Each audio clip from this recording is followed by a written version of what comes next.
They are among the most powerful families in American history, a generations-long dynasty that defined what it means to be an oil baron, and they accrued so much wealth that its actual value has never been precisely defined. Through well over a century of ravenous, cunning, capitalistic expansion, the Rockefeller family has remained atop the pyramid in the United States while standing alongside the richest and most powerful families in the entire world. They've been a force in geopolitics, in higher education, in the highest offices of the US government, and in waves of innovation, conservation, and exploitation, all depending on where you look. Through it all, they've proven remarkably able to maintain and grow their fortunes in good times and bad, and ensure that the Rockefellers will remain a global force in the decades, and perhaps even the centuries to come. So in today's special installment of Mega Projects, we're not going to be exploring a single building or a single machine. We're going to explore the mega project that has consumed this American family for generations upon generations.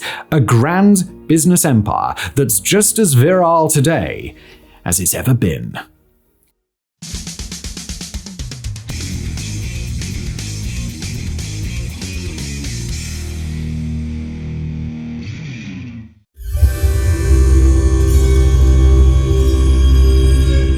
The Rockefeller family is one with an exceptionally long history, one in which some degree of wealth can be traced all the way back to the year 1090, when one Antoine de Raymond Rockefeller, an ancestor of the modern-day family, owned a massive castle estate in Normandy and gathered enough apparent influence that he even minted his own currency. But the Rockefeller line that would come to dominate the American economy traces its financial roots to a far more recent ancestor, Johann Peter Rockefeller, who emigrated to the United States from Germany in about 1723. Settling in today what is known as Hunterdon County, New Jersey, Johann Rockefeller would put down roots in the then colonial Mid-Atlantic region, where the family empire would first germinate and then propagate itself over the coming centuries. In their early years, the American Rockefellers in and around New Jersey served in each major war of the period and developed their influence as plantation owners and landowners in and around the New Jersey area. One of Johann's descendants, his grandson, was one Godfrey Lewis Rockefeller, who, as many historical sources have noted, is really not the guy you'd expect to be grandfather to the richest American in history. Described by one biographer as having a stunted, impoverished look and a hangdog air of perpetual defeat, Godfrey Rockefeller was a farmer, a mostly unsuccessful businessman, and a real lover of the drink who had tried for years to make his fortune in New York. As one family legend tells it, Godfrey may have lost his farm or been convinced to trade it for a much worse farm for whatever reason, and then resolved to move his family by wagon to Michigan, but then on the journey, giving up in upstate New York, declaring, "This is as close as we shall ever get to Michigan," and he'd named the wagon's resting spot Michigan Hill. But if Godfrey Lewis Rockefeller was the somewhat goofy, albeit well-intentioned patriarch who led his family off into the forest, then it was his eldest son and third child overall, William Avery Rockefeller, better known as Bill, who would bridge the gap between Godfrey and the Rockefeller riches of the following generations. But Bill, too, was far from the sort of person one might imagine when trying to picture John D. Rockefeller's dear old dad.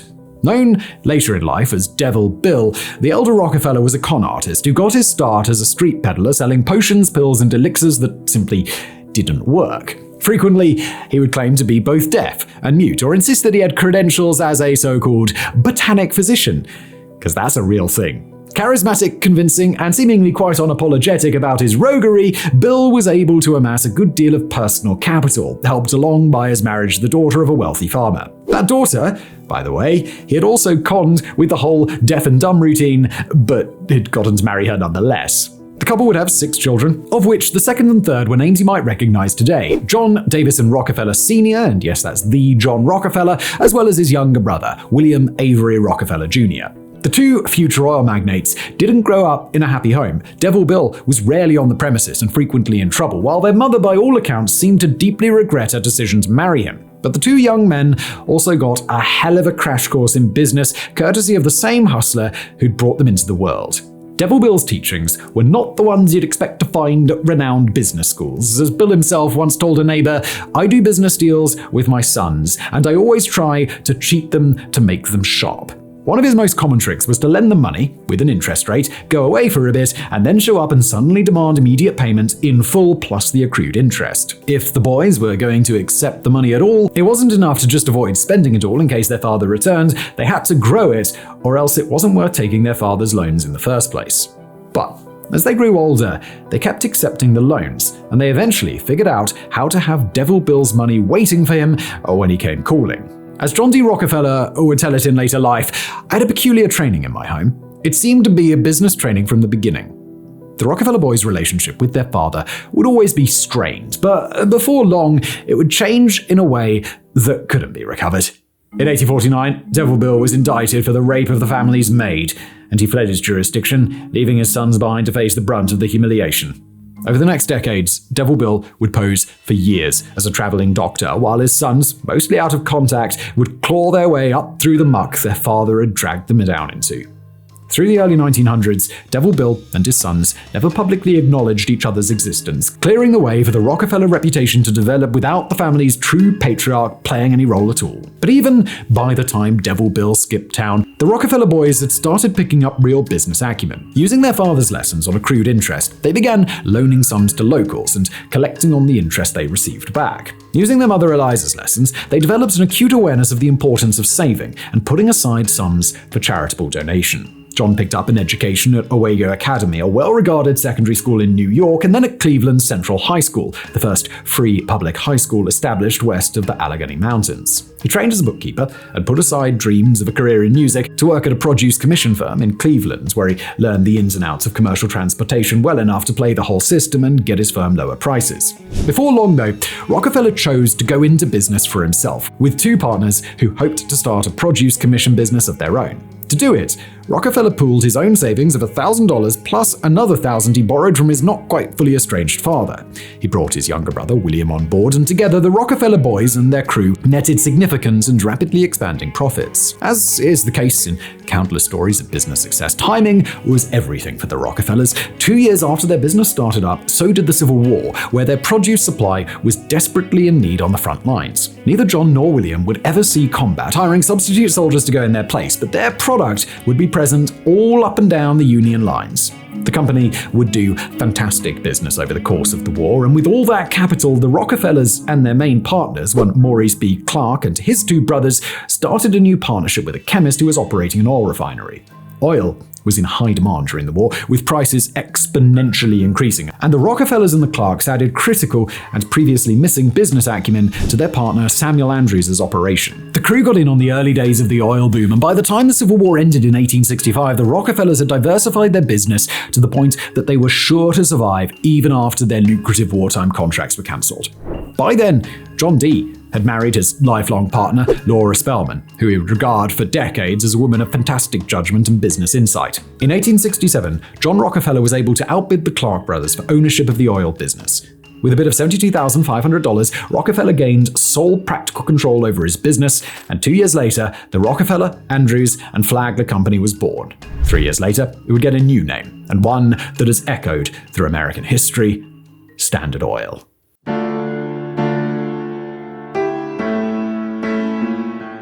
By the time that Standard Oil came into being, the Rockefeller brothers and their associates were already setting themselves apart in the oil industry. They'd opened an office in New York to control the flow of their oil overseas. They were aggressive in borrowing and reinvesting money wherever they could, and they made sure to use their own waste and capture excess gas rather than let it go unused, as many firms of the time did. Perhaps it's more a statement on just how young the oil industry was than how incredible the Rockefeller operation was, but by the time they became the Standard Oil Company, they were already the largest refinery in the world.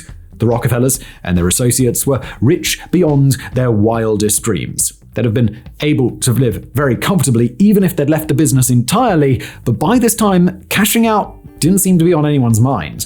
Just after the incorporation of Standard Oil, the Rockefellers started making bigger and bigger plays for control of the market. In 1871, Standard Oil joined a handful of America's biggest refineries in a secret deal with the kingpins of the railroad industry. Together, the two industries would conspire to give the largest oil refineries a premium on transport costs for their product, while raising prices on smaller or more independent refineries so high that their businesses would be throttled in the process.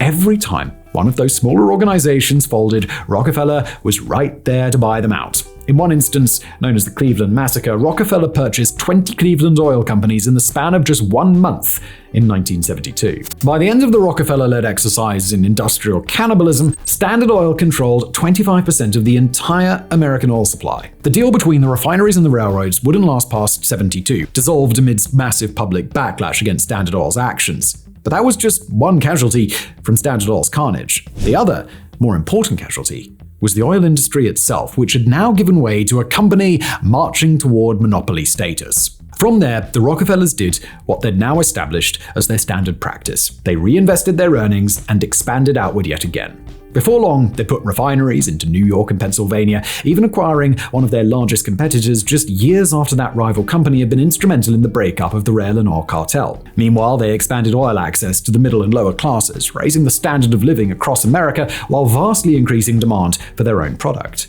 Buying out the competition became easier and easier. Now rivals who got a quick glance at Rockefeller's internal numbers quickly realized they had no hope of survival if Rockefeller decided to make them a target. Instead, they became more and more eager to take Rockefeller up on his buyout offers while they still existed. Even as he pruned away the rest of the oil industry around Standard, John Rockefeller didn't publicly express any interest in forming a monopoly. Rightly or wrongly, Rockefeller seemed to believe that new competitors would always rise up to fill the void where others had withered away or been consumed. He described himself as an angel of mercy toward the oil industry, an embodiment of business Darwinism in which the strong absorbed the weak and made them even richer. But they were made richer as refinery operators rather than business owners. His business absorbed not just other oil companies, but the companies that allowed the oil industry to function, be it in manufacturing, transportation, or anything else. In 1882, the Rockefellers and their expanding network of allies formed the Standard Oil Trust, which had the capability to completely manage every element of Standard's business from oil drilling to sales of a final product. To get this far, the Rockefeller family had survived intense attacks from the press for a span of decades, a process that took a toll on John D. Rockefeller. Building the Standard Oil Trust had been a mess of PR nightmares and unrelenting legal battles. In the words of the New York World newspaper, Standard Oil was the most cruel, impudent, pitiless, and grasping monopoly that had ever fastened upon a country. In 1890, Rockefeller and the rest of the trust watched nervously as the Sherman Antitrust Act passed through Congress and became the first American federal legislation to limit the growth and reach of monopolies. It would take 16 years for the US government to wade through the muck and legal obstructionism before President Teddy Roosevelt's administration finally brought the law to bear against 24 companies, of which Standard Oil was presented as America's biggest, baddest trust, most desperately in need of dissolution. One, Ida Tarbell, would play an outsized role in the effort. Her book, The History of the Standard Oil Company, brought to light decades of shady business practices and disdain for the law. But by then, the Rockefellers had spent decades upon decades in nearly full control of the American oil industry, collecting unbelievable profits in the intervening time. When Standard Oil was eventually forced to break up into 33 independent companies, John D. would remain a major stockholder in all of them, a move that ended his trust but led to yet another exponential expansion of his personal wealth. By the time Standard Oil was broken up, it had an incredible cumulative effect on the industries of the world. It had driven the creation and trading of oil futures on the National Petroleum Exchange. It had assumed control of over 20,000 American wells and 100,000 employees, and it had kicked off a global wave of oil production in Europe, Asia, and then Imperial Russia. Standard had worked its way into the European market, started producing American natural gas, and led the way into riding gasoline for automobiles, making up for the loss of profits on kerosene from when oil lamps had been replaced with light bulbs. The Rockefellers had expanded into iron ore production, kicking off a long few years of public competition with the Carnegie business empire. William Rockefeller had long since diversified into copper, where he continued to earn massive sums and eventually formed the Mutual Alliance Trust Company. The family's oil companies, following the breakup of Standard Oil, would evolve into ExxonMobil, Chevron, ConocoPhillips, Pennzoil, and other modern, globally dominant companies. By 1913, John D. Rockefeller's personal fortune would make up nearly 3% of the United States' entire gross domestic product. By that metric, he was the richest man in US history, and he's widely regarded as the richest person by proportion of global wealth in the history of the modern world.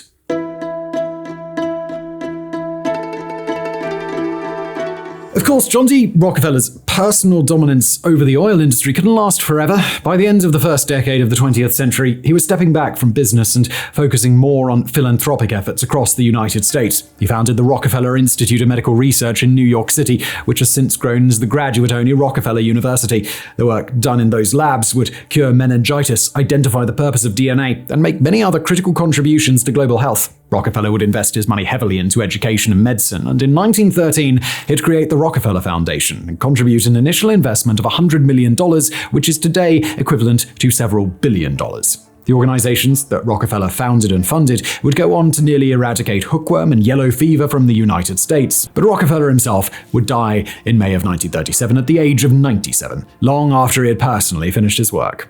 By then, the Rockefeller empire and the family fortune had passed down to the control of John D.'s only son and youngest child overall, John Jr. The younger John never assumed full control of Standard Oil, but he played an outsized role in company affairs throughout his life. In his role, he worked largely as a manager of the Rockefeller fortune, including in support of his father's philanthropic efforts.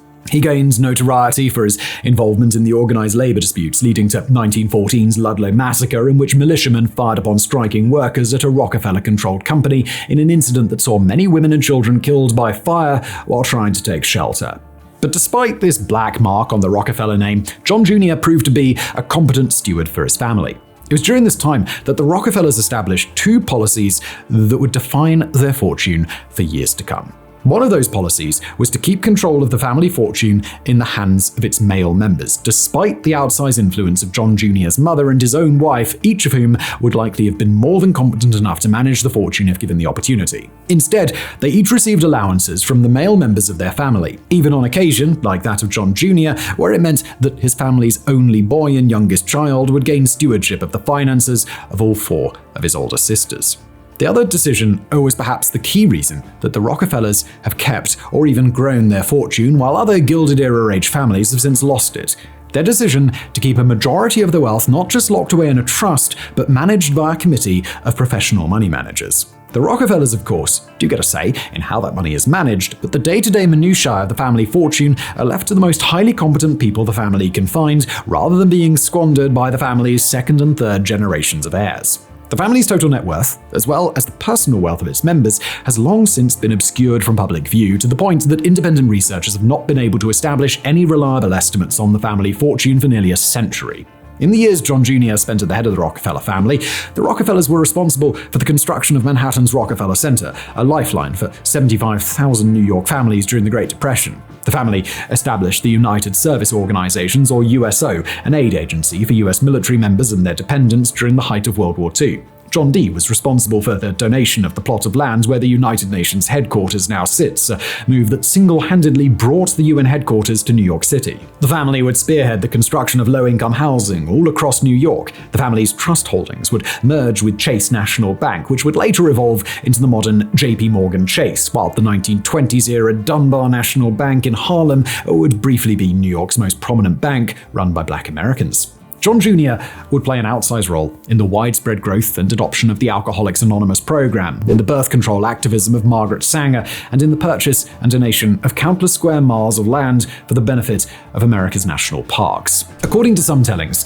the life's work of John Jr. was that of rehabilitation effort, looking to slowly but surely resuscitate the Rockefeller name after the excesses and corporate destruction of his father's era. Whether or not that was his intention, it was certainly his impact. While the high controversies of the prior decades weren't forgotten, they were relegated to history all the same. In the years to follow, a number of Rockefellers would rise to prominence across the United States. Nelson Rockefeller, son of John Jr., was governor of New York for well over a decade, served in undersecretary positions under 3 U.S. presidents, and was vice president of the United States of America under Gerald Ford, following 3 unsuccessful attempts to run for the Republican nomination for president. Nelson's brother, Winthrop Rockefeller, would serve as governor of Arkansas, while his nephew, John D. Rockefeller IV, would serve as first governor of West Virginia, and then as senator from the state for a total of 20 years. Another of the brothers, Lawrence Rockefeller, played a key role in investing in Apple and Intel, while David Rockefeller was critical of the merger between Chase Bank and the Bank of Manhattan Company, as well as the construction of the original World Trade Center. Other members of the family would become leaders in business, philanthropists, and at times they'd disengage themselves entirely from family matters in order to pursue their private lives in peace. No matter who they became or what they did, they maintained access to the vast Rockefeller fortune, although how much of it they could access and how much they'd ultimately enjoy may never be publicly known.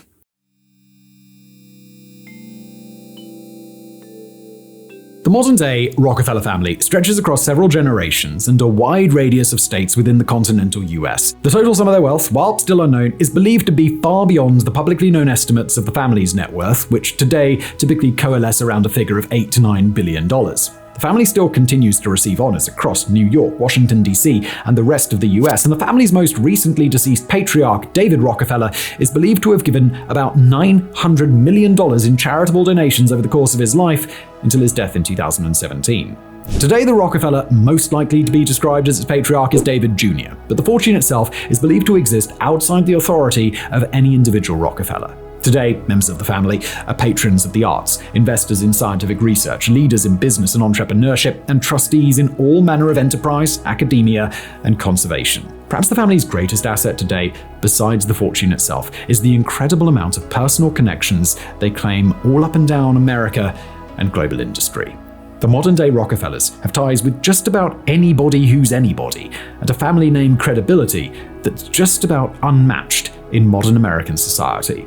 Of all the Rockefeller family's modern contributions, perhaps none has been so influential as the decision the family's foundation made in late 2020 to completely divest from fossil fuel holdings and end its future investment in the sector. The move was a seismic shift for the global divestment movement, with the Rockefeller Foundation becoming the largest American foundation by far to extricate itself from the influence of big energy companies. The fact that the Rockefeller fortune was quite literally built on oil, the same product from which the modern family has chosen to divest, has not been lost on anyone, and the move has been taken as an unmissable signal to powerful global investors that fossil fuels are no longer the future of American industry. In the coming years, it's difficult to predict just what the Rockefeller Foundation or the individual members of the family are going to do with their fortune. But if one thing is clear, is that the Rockefellers have already escaped the greatest pitfall of America's wealthiest historic families. That is, they've managed to navigate through several generations of Rockefeller heirs without any person spending their fortune away or otherwise squandering the legacy left for them. Instead, riches gained via the monopolization of a late 1800s oil industry have carried the family through to the 21st century in a legacy that seems to show zero signs of stopping anytime soon.